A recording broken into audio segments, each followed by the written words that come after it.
안녕하세요. 평범한 30대 여성인 제가 이렇게 글을 쓰는 이유는 다름 아닌 정신 나간 시댁과 남편 때문입니다. 지금은 모든 인연을 끊었지만 그 사람들의 어이없는 행각에 결혼 생활 내내 스트레스를 넘어 한계까지 내몰렸거든요. 저와 남편은 동갑내기로 남편과 저는 좀 늦게 만나 결혼을 했어요. 30대 중반이 지나서 만났고 1년 만에 결혼을 선택했죠. 상대방에 대해 알아보기에 충분한 시간이라고 생각했어요. 그런데 왜 이제 와서 후회하냐고 물어보는 사람도 있어요. 그럴 때마다 제가 이렇게 이야기하죠. 속이려고 덤비는 사람들 어떻게 이기냐고요. 못 이겨요. 자기 입맛까지 바꿔서 다가오는 사람들을 어떻게 알아보고 이겨낼 수 있을까요? 저도 그랬어요. 남편과 결혼에 항상 희망적으로 생각한 게 아니고 충분히 의심했음에도 그 사람에 대해 다 알지 못했어요. 제가 처음에 남편에 대해 의심한 건 바로 남편의 시댁을 만났을 때였어요. 자기야, 여기 이것 좀 먹어봐. 그렇게 이야기하며 그 사람이 좋아하는 해물찜을 건넸어요. 저와 남편이 공통으로 좋아하는 음식이었거든요. 그런데 그때 시모가 의아한 얼굴로 남편에게 묻더군요. 너 해물 좋아했니? 옛날에는 비리다고 못 먹었던 것 같은데. 어머니, 그게 몇 년 전인 줄 아세요? 이제는 고기보다 해산물이 더 좋아요. 그래? 이상하네. 입맛도 바뀌나? 시부모는 저보다 더 남편에 대해 모르는 것 같았어요. 근데 너 직장 어디 다닌다고 했지? 그냥 중소기업이에요. 월급도 최저시급밖에 안 돼요.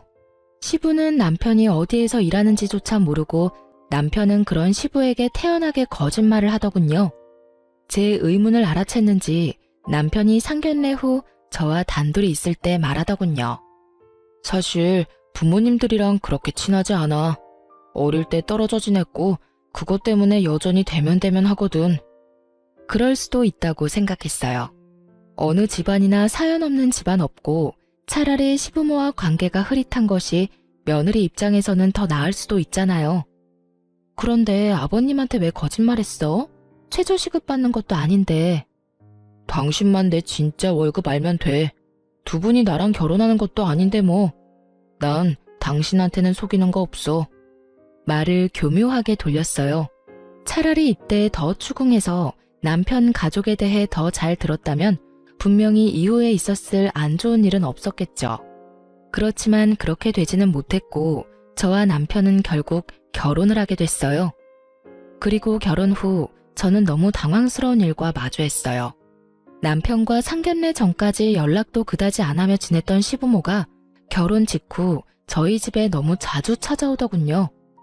저희 집은 시댁과 그리 가까운 것도 아니었습니다. 편도 1시간이 넘는 거리인 저희 집에 찾아와서는 밥만 먹고 떠나시는 거였어요. 아무 용건도 없이 찾았다는 거죠.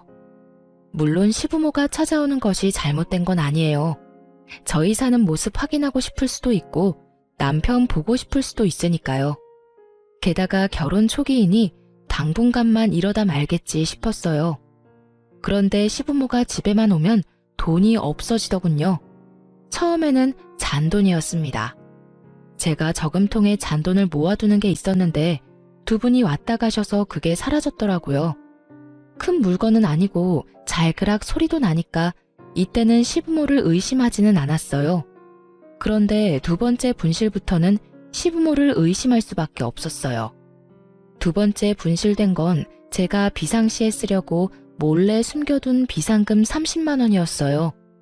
그걸 안방 화장대 서랍장 안쪽에 넣어놨는데 그게 사라진 거예요.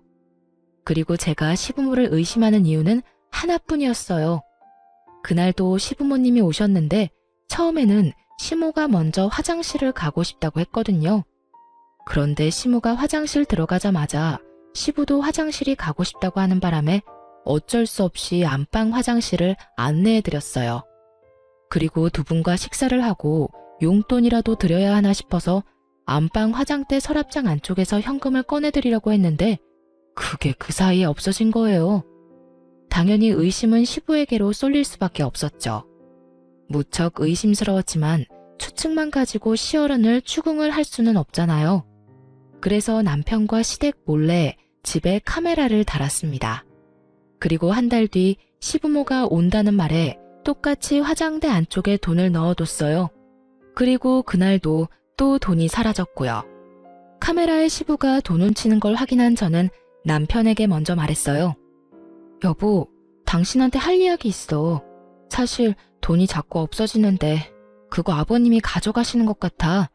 당신이 부모님한테 말해서 앞으로는 집 말고 밖에서 식사하자고 해주면 안 될까? 말하기 힘들었지만 이번에 말하지 않으면 안 될 것 같아 큰 마음 먹고 말했죠. 대신 추궁하는 것처럼 보이지 않도록 어조를 좀 부드럽게 말했어요. 솔직히 남편 입장에서도 부모님 때문에 자기가 듣기 싫은 소리 들어야 하는 입장이니까요. 일의 책임자가 시부인데 남편을 혼내는 것처럼 보이고 싶지는 않았거든요. 그런데 남편 반응이 이상했어요. 우리 아버지가? 우리 부모님이 뭐하러 돈을 훔치겠어? 당신 설마 우리 부모님이 집에 오는 거 마음에 안 들어서 그런 말 하는 거야? 내가 부모님이랑 가깝지 않다고 해서 당신이 이런 식으로 구는 건 좀 아니지. 아무리 그래도 증거도 없이 사람을 모함하는 건. 증거가 있으니까 하는 말이지. 집안에 돈이 2번이나 없어져서 안방에 카메라 달아뒀어. 그런데 아버님이 그거 가져가는 모습 그대로 찍혔어. 솔직히 내가 과민 반응이면 차라리 나았을 거라는 생각까지 들던데. 당신 부모님이 마음에 들고 안 들고를 따지는 게 아니야. 단순하게 돈이 없어지는 거에 대해서 말하고 있는 거라고. 매번 오실 때마다 돈이 없어지면 불안해서 집에 모실 수 있겠냐 이 말이지. 시부의 도둑질 장면이 그대로 찍힌 동영상을 보여주니 남편이 한숨을 푹 내쉬더니 나를 빤히 바라보며 답답하다는 듯 말하더군요. 아, 카메라는 또 언제? 그래서 나한테 이거 보여주면서 말하는 이유가 뭔데? 내가 부모님을 도둑이라고 신고라도 해야 한다는 거야? 그런 말이 아니잖아. 당신이 아버님한테 말 좀 잘해서 이제부터는 밖에서 보자고 하면 되잖아. 우리 집 안에서 보니까 계속 돈이 사라지는 거고. 돈이 없어진다는 걸 핑계로 집에 우리 부모님 드리고 싶지 않은 거잖아. 그리고 얼마 없어졌는데? 당신 말하는 거 보니까 꼴랑 50만 원 내외로 없어진 것 같은데 그런 건 그냥 눈 좀 감아주면 안 돼? 힘들게 사셔서 그래. 가족끼리 힘들 때는 좀 도우면서 살자. 어? 왜 그걸 이런 식으로 못 잡아먹어 안달이야. 돈 때문에 힘들 때 돈 보이면 그런 마음 생길 수도 있지. 집안에 돈을 놔둔 당신한테도 잘못은 있는 거야. 남편 말을 들으면서 어이가 없었어요. 돈 때문에 힘들던, 돈으로 놀고 싶던 무슨 이유에서건 남의 집안을 뒤지는 사람을 우리는 도둑이라고 부르죠. 시부가 그런 일을 하다 며느리에게 걸렸고 그걸 제 입으로 이야기해서 면박 주는 것보다 남편이 좋게 타이르는 게 좋을 것 같아 한 말인데 남편은 저를 시부모 타박이나 하는 못된 며느리로 몰아갔어요. 나한테 도대체 무슨 잘못이 있는데? 시부모님 저렇게 찾아올 때마다 식사 대접하랴 용돈 드리랴 내가 못하는 건 뭐가 있는데? 당신이야 몸만 와 있으면 끝이겠지. 요리는 하늘에서 뚝 떨어져? 청소는 당신이 하는 거 아니잖아. 그리고 어떻게 당신 입에서 꼴랑 50만 원 내외라는 말이 나와? 땅을 파봐 그 돈이 나오나. 당신 가족이라서 내가 이렇게 말하는 거지 가족이 아니었으면 당장 경찰서에 신고했을 거라고. 아, 됐어.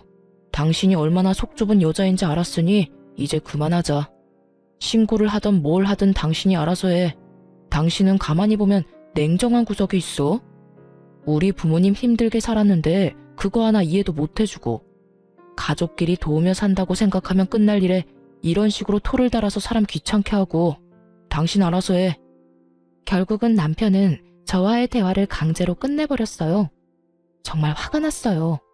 정말로 힘들고 도움을 받고 싶으면 우리한테 이야기를 하고 돈을 달라고 부탁하면 되잖아요.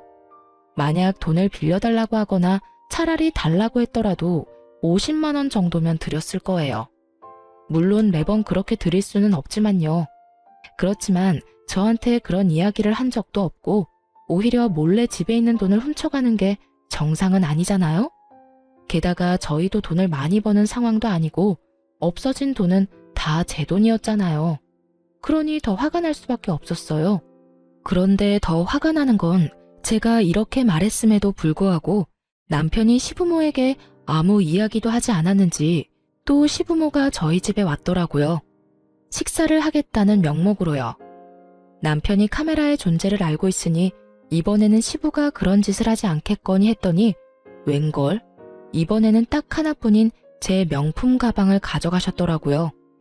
그래도 크기가 좀 있는 거라 가져가기 힘들 거라 생각했는데 기상천외한 방법으로 가져가셨더라고요.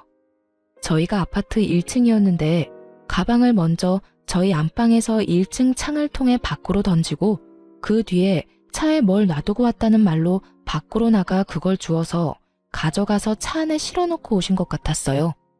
안방에서 또 똑같은 짓을 한 걸 보면 남편은 카메라의 존재도 시부모에게 이야기하지 않은 모양이었어요. 게다가 그 가방은 결혼 전에 상견례를 위해 산 거였어요. 저도 평일에는 쓰지 못하고 특별한 날에만 사용하는 거였는데 그걸 홀라당 훔쳐간 걸 보고 저도 더 이상 참지 않기로 했어요. 저는 이 더러운 기분을 남편이 고스란히 맛보게 해주고 싶었어요. 그래서 남편이 가지고 있는 시계 중 가장 아끼는 시계를 몰래 가지고 나와 전당포에 맡겼어요. 물론 돈을 엄청 크게 빌린 건 아니었어요. 전당포 이자가 좀 센 편이라 맡기고 50만 원만 빌렸죠. 딱 시부가 가져간 돈만큼이요. 그리고 제가 시계를 맡긴 그 주 주말에 남편이 시계를 찾더군요. 여보, 혹시 내 시계 못 봤어? 여기 놔뒀는데 없는 것 같은데? 저는 태연스럽게 남편에게 말했어요. 아, 그 시계? 내가 전당포 맡기고 돈 좀 빌려왔는데? 제 대답에 남편 얼굴이 완전 뻥해지더군요.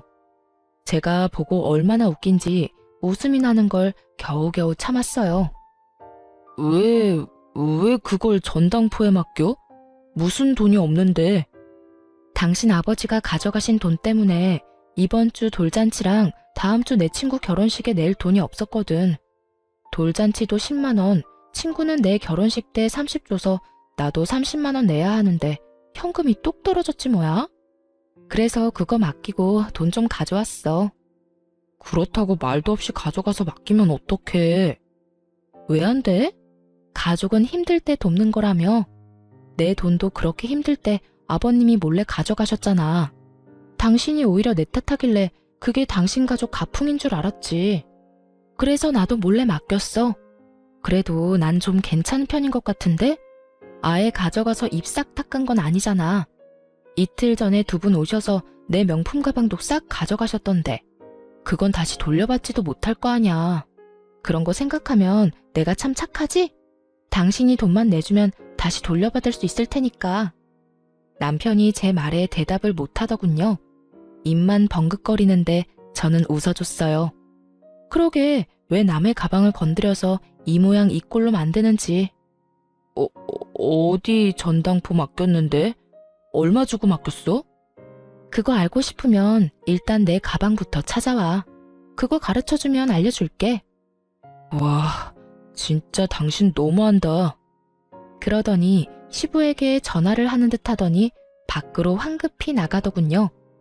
그리고 2-3시간 뒤에 남편이 제 가방을 들고 집으로 왔더라고요. 중고거래 직전에 돌려받았다고 하더군요. 하마터면 제 손을 떠날 뻔한 가방을 보며 저도 치를 떨었어요. 이걸 팔아서 돈을 마련했다고 하니 답답한 마음이 들어 남편에게 물었죠. 돈이 그렇게 없으시대? 아무리 생각해도 이상하잖아. 시댁에 빚이라도 있는 거 아니야? 제 말에 남편이 말을 잇지 못하더라고요. 그때 딱 짐작이 갔어요. 아, 진짜로 빚이 있고 그 빚 때문에 시부모와 담 쌓고 살았구나 하고요. 그런데 그런 이유면 결혼식 이후에 이 잦은 만남은 이해가 되지 않잖아요. 그래서 남편에게 물었어요. 사실대로 말해줘. 도대체 당신 집에 무슨 일이 있길래 돈이 매번 모자라서 집에 와서 돈을 가져가는 거야? 사실 아버지가 도박을 하시다가 빚을 지는 바람에 돈이 없으셔. 물론 지금은 도박 안 하시고 도박 걱정은 안 해도 돼. 근데 예전에 진 빚을 아직까지 갚고 계셔서 좀 힘드신 것 같아. 그래서 가지고 있던 것도 다 갖다 팔아서 돈 마련하시는 것 같고. 그럼 그걸 먼저 이야기를 해줬어야지. 그제야 모든 게 이해가 갔어요. 도박 빚이 있으니 그간 남편이 시댁과 소원한 거였어요. 그렇지만 결혼 전에 이런 중요한 일을 속인 남편에게 화가 너무 났어요. 이건 그런 단순한 문제가 아니잖아요. 시부모가 돈을 못 갚으면 언제 우리한테 불똥이 튈지 모르는데 게다가 더 추궁하니 시댁이 남편에게 경제적으로 의존하고 있더라고요. 매달 돈을 꼬박꼬박 받아가고 있었고 그 와중에 저희 집에 와서 도둑질까지 했으니 정말 총체적인 난국이었습니다. 저는 더 이상 참을 수 없어 남편에게 말했어요. 당신 돈을 당신이 어떻게 쓰던 상관 안 할게. 그치만 나한테까지 그 피해가 온다면 난 용납 못해. 당신이 당신 부모님한테 확실하게 말해줘. 우리 집에 오지 마시라고. 연락도 하지 마시라고. 나도 명절 때 빼고는 더 이상 당신 부모님하고 만나고 싶지도 않아. 그냥 돈만 가져갔다면 다 풀고 이해할 수도 있지. 하지만 도박이잖아. 당신은 아버님이 도박을 끊었다고 말하지만 내가 봐서는 절대 아니야. 열심히 일하시면서 갚으면 되는데 지금 일도 잘 안 하시잖아. 매번 당신한테 아버님 무단결근이라고 연락 온다며. 그 말은 쉬는 날 또 도박하러 가신다는 이야기인데 밑 빠진 독에 물 붓는 것처럼 돈 쓸 것 뻔해. 여전히 도박빚이 생기고 있겠지. 그러니까 나는 시댁이랑 더 이상 연락도 안 할 테니까 그 부분은 이제 당신이 책임지고 알아서 해. 그렇게 저는 남편에게 딱 부러지게 말했어요. 남편은 화가 나는 표정이었지만 제 말에 틀린 게 없던 모양인지 뭐라 대답은 못하고 알겠다고만 하더군요. 믿을 수가 없었습니다. 이런 중대한 일을 속인 남편에게 배신감이 들었어요. 솔직히 도박으로 망한 사람이 우리 집안에 있다 보니 맘 같아선 지금 당장이라도 모든 인연을 끊고 싶었지만 남편이 도박을 하는 건 아니니 남편만 처신 잘해서 우리 집에 문제없게만 만들면 된다고 정말 안일하게 생각해버렸어요. 남편 속마음이 어떤 줄도 모르고 말이죠. 남편이 시부모에게 어떻게 이야기했는지 모르겠지만 그 뒤로 집에 오지는 않았어요. 하지만 계속 모르는 전화번호로 전화와서 시부모가 돈을 요구하더군요. 한 번은 시모, 한 번은 시부. 그렇게 번갈아가며 사람을 못 살게 굴었어요. 도박을 한다는 걸 들켰다며 남편에게 들어서 그런지 돈을 달라는 말에 더 이상 예전 같은 조심스러움도 없었어요. 마치 돈을 빌려주고 받는 것처럼 아주 당당하게 제게 돈을 요구하는 모습에 학을 뗐어요. 결국 제가 전화번호를 바꿔버렸어요. 그리고 모르는 전화번호도 더 이상 받지 않았어요. 이때쯤에는 정말 절실히 이혼 생각이 났어요. 만약 남편이 직접 도박을 했다면 당장 이혼을 했을 거예요. 그렇게 시댁과의 관계는 이렇게 끊어지는 것처럼 보였어요. 하지만 그게 그렇게 쉬운 일이 아니었어요. 시부모는 끊임없이 저와 남편에게 돈을 뜯어내려고 했어요. 그리고 그 와중에 남편은 일이 바빠져 점점 출장이나 야근이 잦아졌어요. 그리고 그 운명의 날이 찾아왔죠. 저희의 모든 것을 뒤바꾼 그날. 그날은 남편이 전날부터 초등학교 동창들과 여행을 가고 없었어요. 토요일 집안 청소를 열심히 하는데 폰이 울렸어요. 시어머니라고 뜨는 화면을 보며 한숨을 쉬었어요. 여태껏 모르는 번호로 내내 전화를 해오더니 갑자기 자기 본래 전화로 연락을 하니 뭔가 중요한 할 일이 있나 보다 싶은 마음이 들더군요. 그래서 전화를 받았어요. 그리고 여보세요 라는 말을 하기도 전에 시모의 엄청난 목소리와 마주하게 됐어요. 너 어떻게 그런 말을 할 수가 있어? 왜 내가 아들한테 돈 빌리는데 너한테 허락을 받아야 해? 정말 어이가 없어서. 너희 집에 가지도 못하게 한 것도 너지? 어떻게 아들한테 연락도 못하게 할 수가 있어? 네가 그러고도 사람이니? 돈을 빌리겠다는 것도 저는 아는 바 없었고 갑자기 전화와서 그런 말을 듣는 것도 어이없었어요. 제가 무슨 말을 했다고 전화한 건지 모르겠더라고요. 제가 무슨 말을 했다고 그러세요? 남편 없다고 말하려고 했는데 시모가 제 말을 뚝 끊어먹고는 자기 할 말만 하더라고요. 이렇게 시침이 뗄 거야? 너 오늘 아침에 네가 우리 아들한테 돈 빌려주지 말라고 했잖아. 내가 네 목소리 수화기 너머로 다 들었어. 못 들을 줄 알고 그렇게 이야기한 거지? 네가 뭔데 돈을 주라 말하는 거야? 그 돈이 네 돈이니? 우리 아들 돈이지. 너 여태껏 우리 아들 쥐잡듯이 잡으며 살았어? 어쩐지 우리한테 집에 오지 말라고 하래가 아닌데 너 때문에 아들이랑 우리 사이도 완전히 틀어졌어. 네? 오늘 아침이요? 남편이 없었는데 제가 수화기 너머로 말을 할 수 있을 리가 없잖아요. 저는 시모의 말에 찬물을 뒤집어 쓴 것처럼 쎄한 기분이 들었어요. 남편이 동창들과 낚시 여행을 갔다는 걸 말하려다가 입을 닫았어요. 그리고 그 길로 바로 흥신소를 찾아가 남편 뒷조사를 했어요. 하지만 참고 기다리기 너무 힘들어서 직접 찾기로 했죠.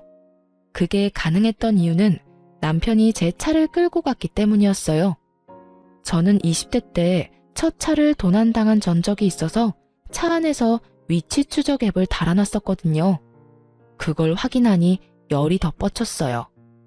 이 인간이 먼 지방 쪽으로 가야 해서 금요일에 가서 일요일에 와야 한다고 했는데 위치 추적 앱에서 제 차는 집과 그리 멀지 않은 캠핑장으로 떴거든요. 거짓말을 했다는 것부터가 뭔가 문제가 있다는 걸 의미하잖아요.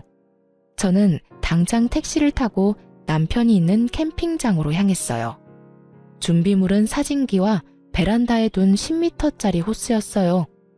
캠핑장에 도착해 남편이 어디 있는지 살폈어요. 그리고 곧 남편을 발견했죠. 상간녀와 하하호호 즐기며 팔짱을 끼고 둘이서 밥도 서로 먹여주고 아주 난리도 아니었어요. 시모에게 돈 주지 말라고 말했다는 건 저 여자였던 거죠.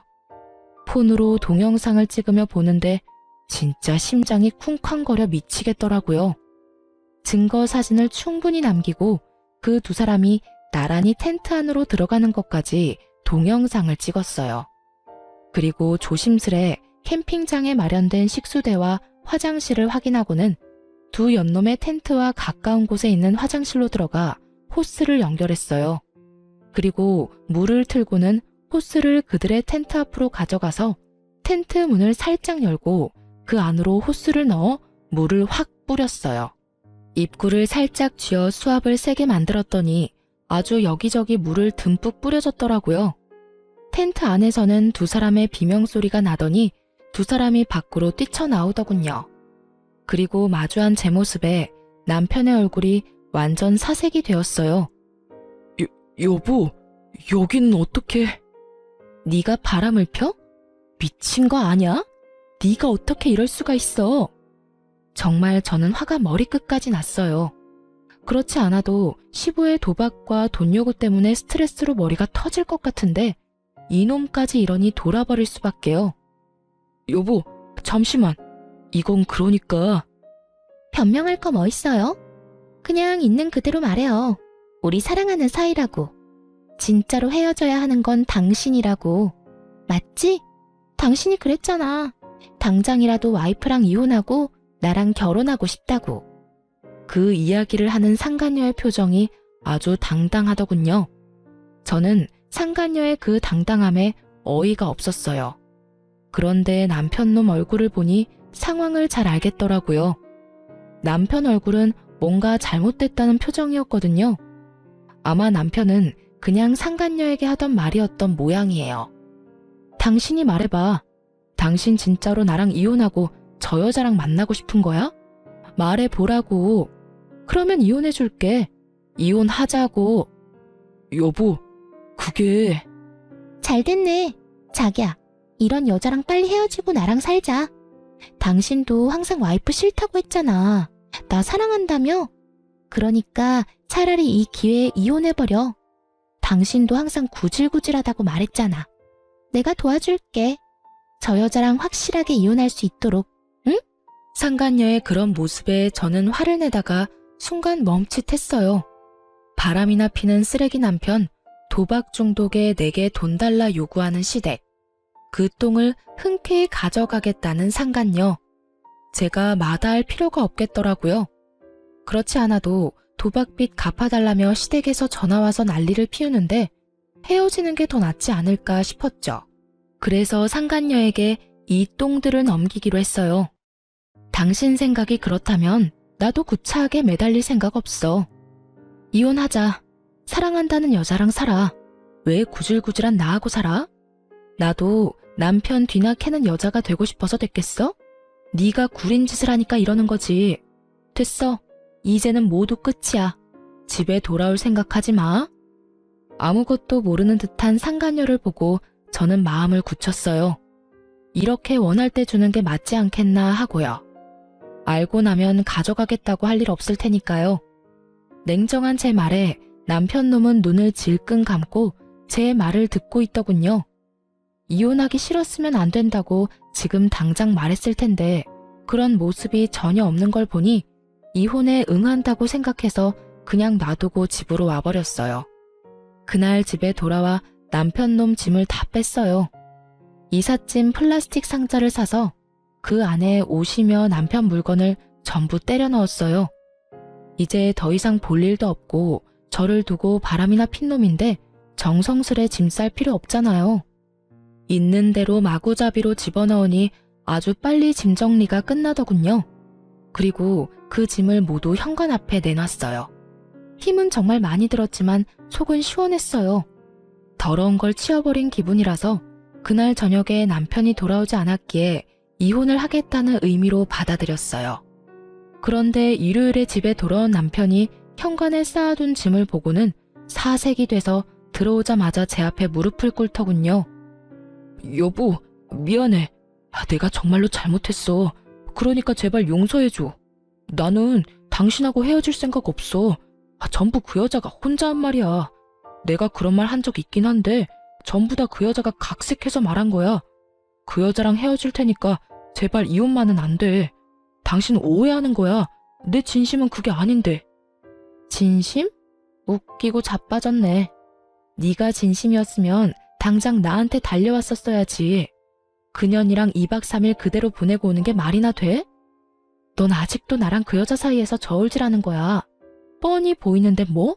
진심? 당신 이제 보니 연기도 잘하네. 모르고 들었으면 깜빡 속았을 뻔했어. 나는 당신 받아줄 생각 없으니까 그 여자한테나 가봐. 짐은 그 여자 집으로 붙여줄 테니까 걱정하지 말고. 여보, 아니야. 나 진짜로 당신하고 헤어질 생각 없었다고. 제발 나 좀 이해해줘. 당신이랑 헤어지면 나 갈 곳도 없어. 그 여자 집으로 가면 되잖아. 왜 나하고 같이 살 생각인데? 사랑하지도 않는다며. 그러면 그 여자랑 사랑하면서 살아. 쓰레기 같은 인간아. 나는 너한테 단 하나도 뺏길 생각 없고 이혼할 때 손해볼 생각도 없어. 당신 유책 배우자로 이혼 소송 걸 테니까 위자료나 준비해도. 어줍잖은 연기로 사람 가지고 놀 생각하지 말고 내가 한 번 당하지 2번 당해? 친구랑 놀러 간다더니 상간녀나 만나고 있던 주제에 내가 널 다시 받아주면 내가 미친년이지. 여보, 난 절대 못 나가. 우리 아직 부부 사이잖아. 이혼 소송하더라도 나는 여기서 안 나갈 거야. 안 나간다고? 그러면 아버지한테 말해서 이 집 다른 사람한테 세놓게 만들어야겠네. 안 그래도 아버지가 언제까지 집 빌려줘야 하냐고 난리거든. 이참에 나도 짐 빼고 나가면 되겠네. 꼭 이렇게까지 해야겠어? 내가 그 여자랑 헤어지겠다잖아. 나 한 번만 믿어주면 안 돼? 2번도 아니고 처음이야. 실수는 누구나 한 번 정도는 할 수 있잖아. 그 실수가 한 번이 아니잖아. 당신 아버지 도박 중독에 빚까지 있는 거 나한테 이야기했어? 결국 당신 아버지가 도둑질하는 거 들키는 바람에 나한테 이야기해줬지. 내가 묻지 않았으면 이야기할 생각도 없었을 거잖아. 그리고 그 2분이 나를 얼마나 괴롭혔는지 알기는 해? 그동안 당신한테 부탁했는데 당신은 모른 척 있었잖아. 이참에 그냥 싹 다 정리하자. 더 이상 당신 이기심에 휘둘릴 생각 없고 이런 행동 용서하고 싶은 마음도 없어. 결국 남편은 제 으름장에 집을 나갔어요. 남편에게 짐 가져가라고 했더니 날 정해서 가지고 오겠다며 최소한의 짐만 들고 나머지 짐을 놔두고 갔어요. 그리고 그 다음날 바로 저는 변호사를 찾아 이혼 소송을 진행했습니다. 그렇게 2달이 지났는데도 남편이 짐을 안 가져가더라고요. 그런데 그걸 계속 앞에 놔두는 것도 화딱질이 나더군요. 그래서 3달째 될 때 흥신소에서 알아낸 상간녀의 집 주소로 짐을 실어 모조리 보내버렸어요. 그런데 그걸 보내자마자 시모에게 전화가 오더군요. 내가 아무리 생각해도 어이가 없어서 말이다. 아들이 빌려주지 않는다니 네가 아들 대신 돈 좀 주거라. 네 아버지 도박빚 있다는 건 들었지? 2억 정도 되는데 지금 당장 갚아야 한다더구나. 너희 친정에 말해서 2억만 좀 부탁하마. 친정 잘 살잖니? 그 돈을 왜 저희 친정에 부탁하시는 거예요? 2분이 만드신 빚 2분이 갚으세요. 왜 저한테? 며느리도 자식이지. 결혼을 했으면 늙은 시어른 부양하는 건 당연한 일 아니니? 내가 아들한테 부탁하려고 했는데 아들이 너한테 꽉 잡혀 사는 것 같아서 너한테 이야기하는 거다. 우리가 이 돈 못 갚으면 어떻게 되는지 아니? 이 빚쟁이들이 너희한테 다 갈 거라는 생각 못했어? 그렇게 됐으니까 우리 돈 갚을 생각하고 있어.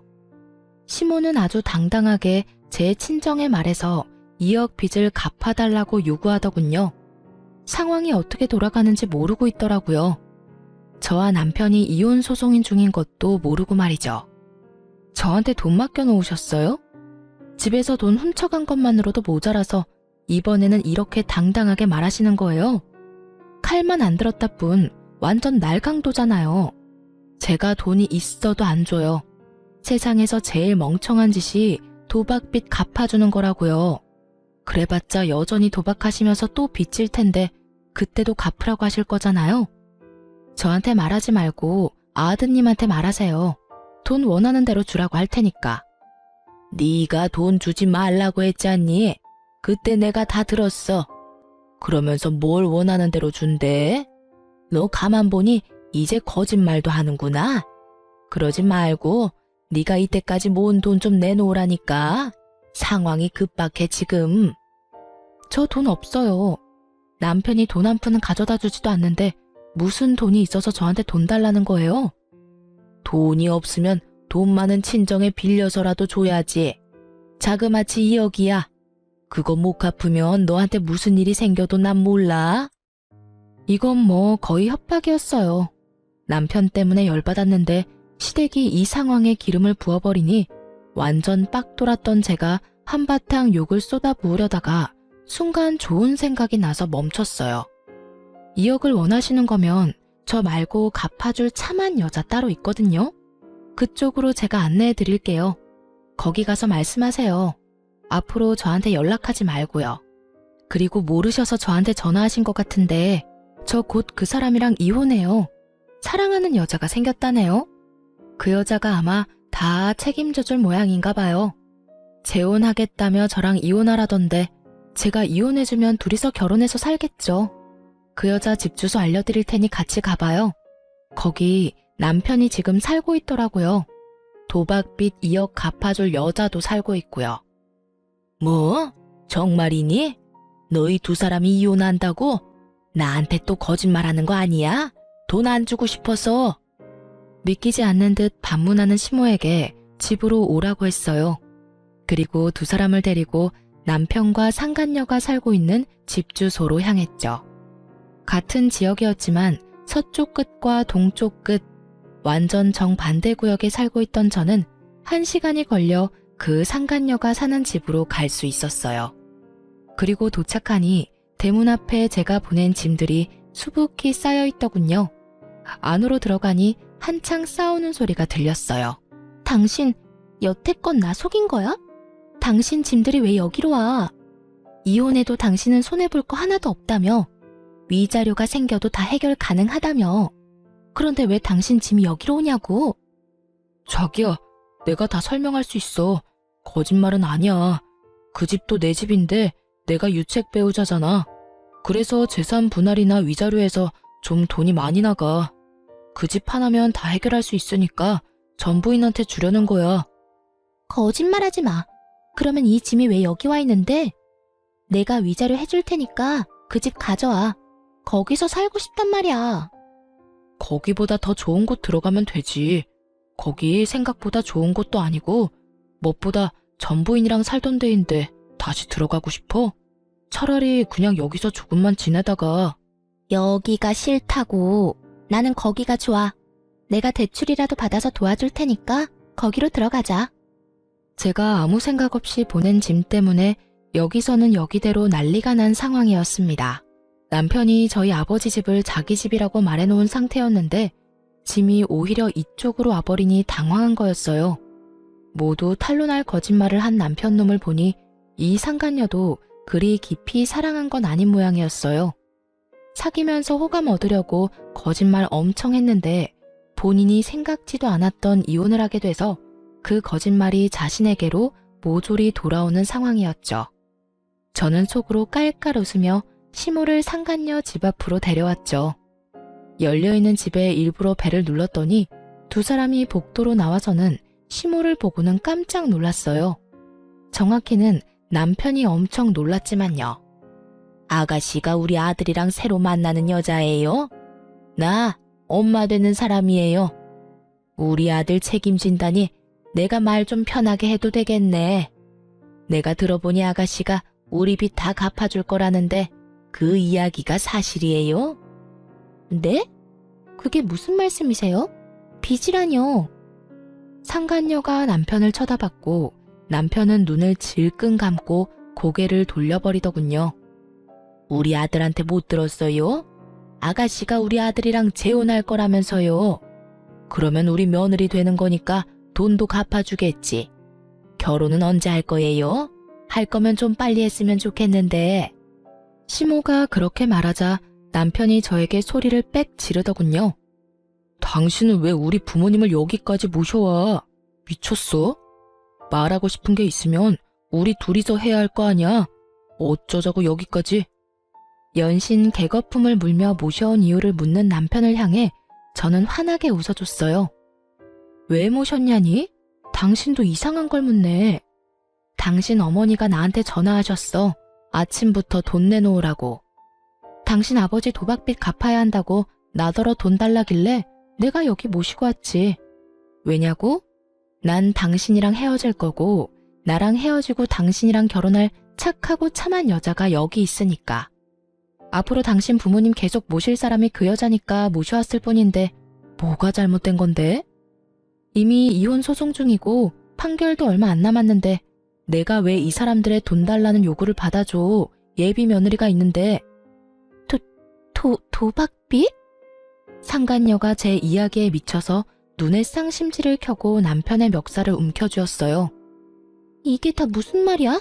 도박빚이라니. 당신 나한테는 부모님이 그냥 평범한 분들이라고 했잖아.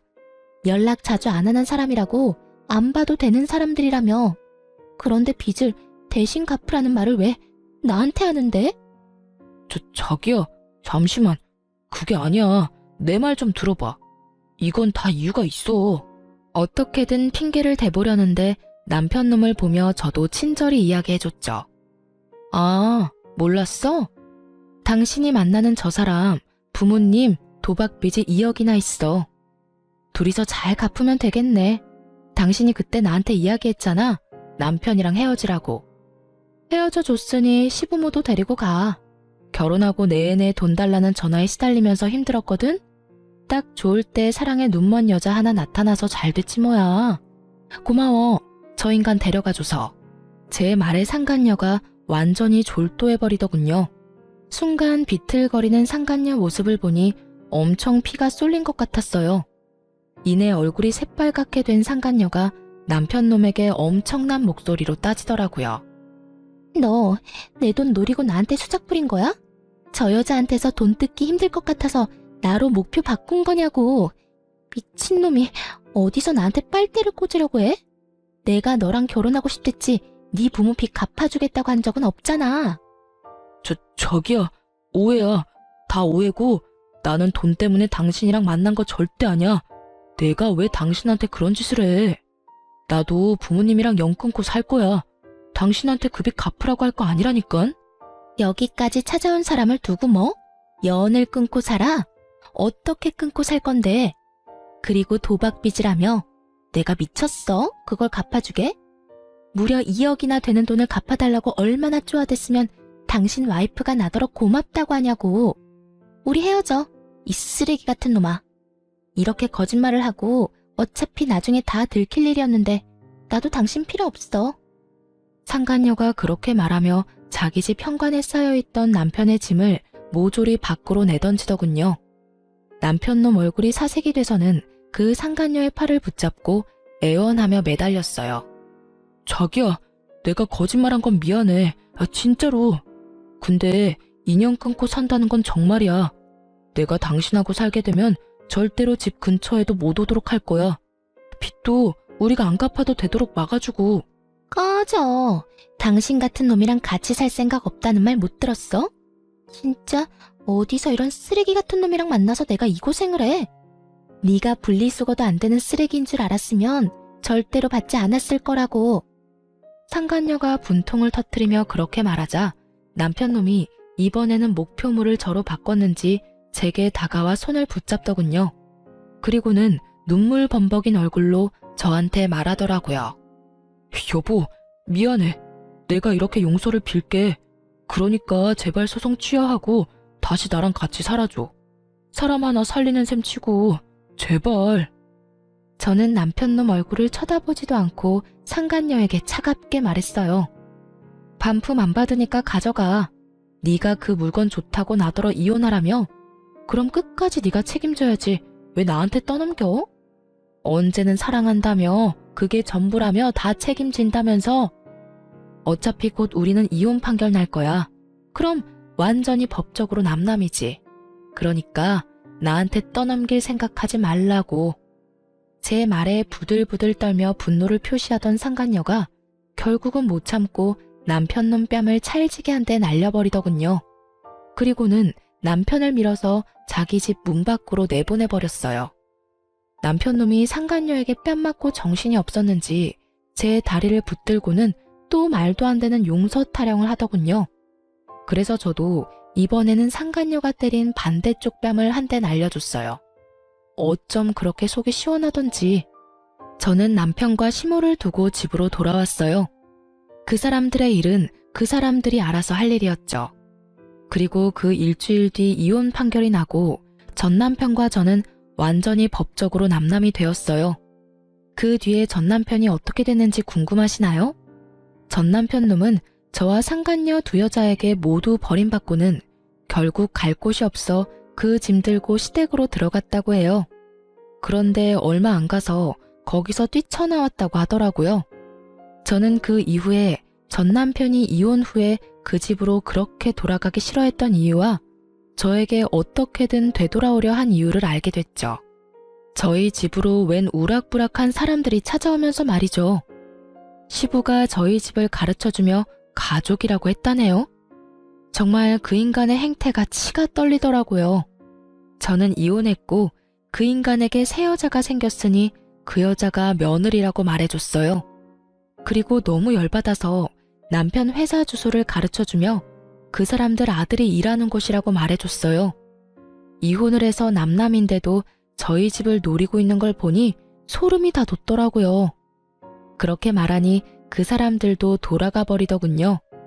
이대로 그 인간과 부부였으면 저 위험해 보이는 사람들이 제가 가진 돈을 다 뜯어갔을지도 모를 일이었어요. 나중에 소문을 들어보니 결국 그 빚쟁이들이 시댁에서 도망친 전 남편을 찾아내서 결국 강제로 시부의 도박빚을 열심히 갚고 있다고 하더라고요. 잘못했으면 제가 그 모든 일을 뒤집어 쓰고 빚 갚고 있었을 거라는 생각을 하니 빠른 손절이 정답이었다는 걸 깨닫게 됐죠. 그리고 시부는 여전히 도박 중독으로 열심히 도박에 매진하고 있다고 해요. 옛말에 손모가지를 끊어도 도박은 못 끊는다는 말이 있다던데 딱 그거더라고요. 결국은 돈 버는 전 남편과 그 돈을 쓰는 시부가 미친 듯이 싸운다는데 그걸 보고도 시모는 여전히 태연자약하답니다. 참 대단한 가족이에요. 저렇게라도 굴러가는 걸 보면 말이죠. 그리고 상간녀는 전 남편과 그때 헤어지고 완전히 관계가 쫑난 듯 보였으나 지푸라기 잡는 심정으로 전 남편이 상간녀 회사에 찾아가 애원했나 보더라고요. 회사 사람들 앞에서 어떤 고해성사를 했는지 몰라도 직장에도 불륜녀라는 안 좋은 소문이 나서 결국 직장에서도 스스로 나갔다고 들었어요. 역시 사람은 위험한 곳에 가까이 가지 않는 게 맞는 것 같아요. 이혼이라는 것이 때로는 정말 필요하다는 생각을 하곤 합니다. 만약 그대로 남편과 부부 사이였다면 제게도 그 시부의 도박과 관련된 불똥이 튀었을 테니까요. 이렇게 벗어나니 마음이 평화롭네요. 이 글을 읽는 분들도 항상 조심하세요. 언제나 속이려는 사람은 어떻게든 속이고 말아요. 속는 사람이 바보가 아니라 속이려는 사람이 무서운 사람인 거예요. 그리고 사소한 걸 속이고 감추려는 사람은 꼭 한 번쯤 의심해 보시길 바랍니다. 저야 다행히 그 악연에서 벗어났지만 앞으로도 주의하며 의심하며 살아갈 예정이에요. 시간 내서 긴 글 읽어주신 분들에게 감사 인사를 전합니다. 좋은 하루 되세요.